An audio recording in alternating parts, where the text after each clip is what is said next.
All right, so if you start with the 6th, that's fine. E flat with your high note on the 6th of the chord, which would be the 8th fret. Okay, next we have A7. What do you do? A flat 7, rather. A flat 7.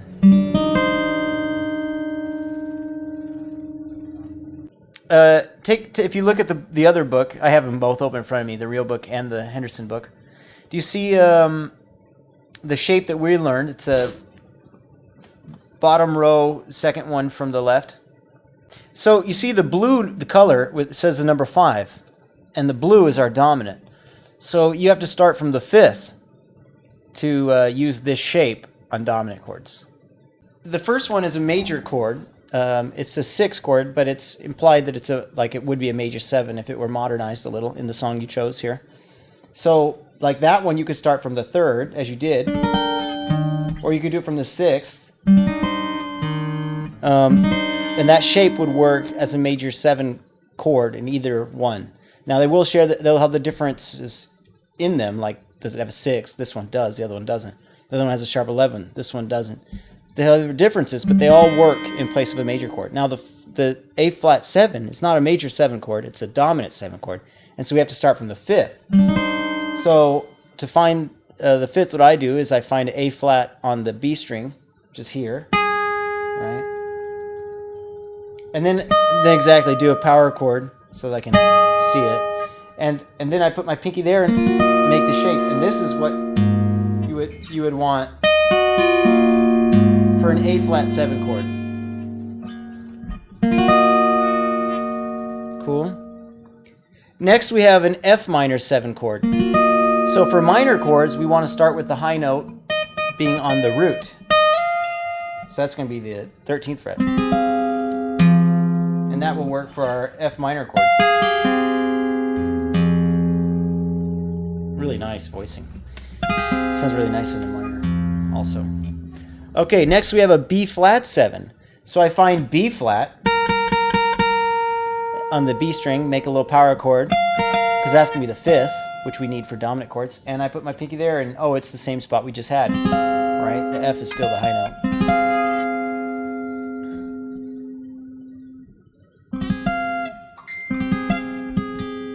Oops. See how that works? All right, and then after that we have an E flat 6 again, and then an F minor and B flat 7 again. So that's all repeat stuff. So that's why it's kind of nice to use a tune that has more chords. You mean if you put your high note on the 3rd of E flat?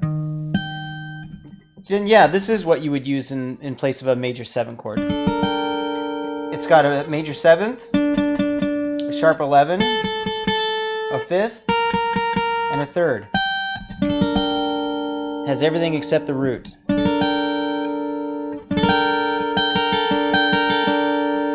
And that sharp 11 is just like an extension.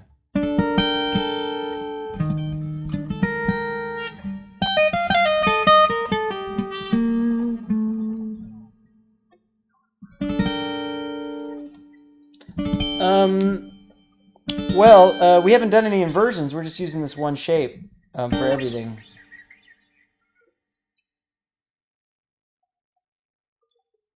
Here, if all you have to do is put your pinky on the 3rd or 6th for major 7 chords, the root for minor 7 chords, and the 5 for dominant chords.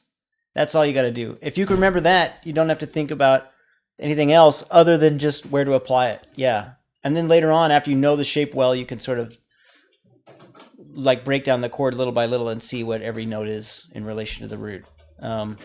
So like let's take a look at the B section where it starts with a B flat minor 7 chord. Looks like there's a lot more chords in the B section, and we can kind of, try to exercise this chord a little bit more. So B flat minor 7. Where do we put our pinky? Yeah, exactly, 6th fret. So yeah, the 1. All right. Okay, next chord is E flat 7. So that's dominant. Where do we start the shape from? Same spot. Yeah.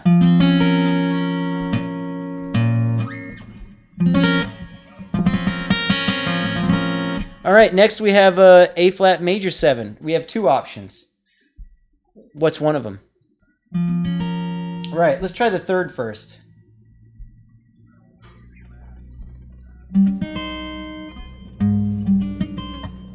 That's right. So you'd have your pinky on the 8th fret. All right.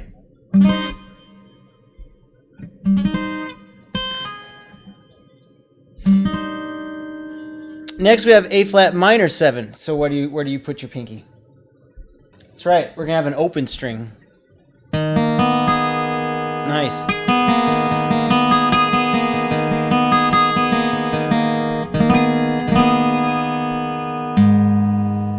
Boy, that's nice.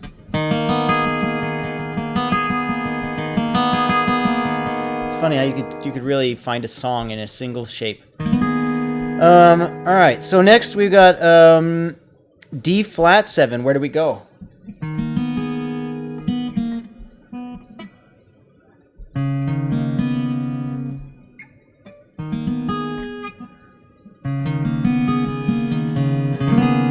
Yep, same place. All right, and then we've got G flat major 7. So yeah, I just put the root on it since it's an open chord. It's doable. All right, but so next we have the G flat major 7. Where do we go? Yep, 3rd or 6th. Let's do the 3rd.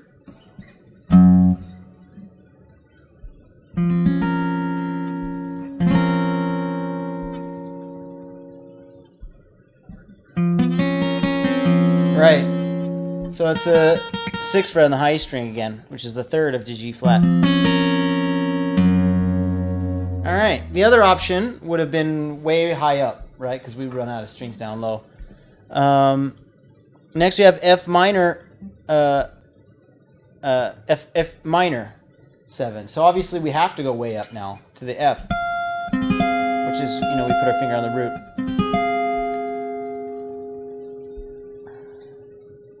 All right. Actually, check this out. The one we had before that was G flat, right? And we start from the 3rd. If we had gone to the 6th and done it there, we would have had our pinky on the 11th fret for the G flat chord, which then would have gone up a whole step for the the F minor 7. So that's kind of cool. You'd have this. Actually, I'll followed by kind of neat.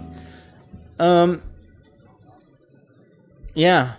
So next we have B flat 7, which is one that we've already done in the first A section. That's going to be the same spot as the F minor. And then it kind of continues on. The last 2 staves is the same as the first 2, plus the E flat. So that's all there is to that. Any questions about that? Now there's other ways to apply it. Obviously, right? You could do it as an altered chord or a minor 7 flat 5 chord. And so then maybe you want to dig into the rest of those. They're not all as important. Like the sus one's not as important. We learned the most important ones, or the 3 most important ones. It just so happens that one of them had 2 options.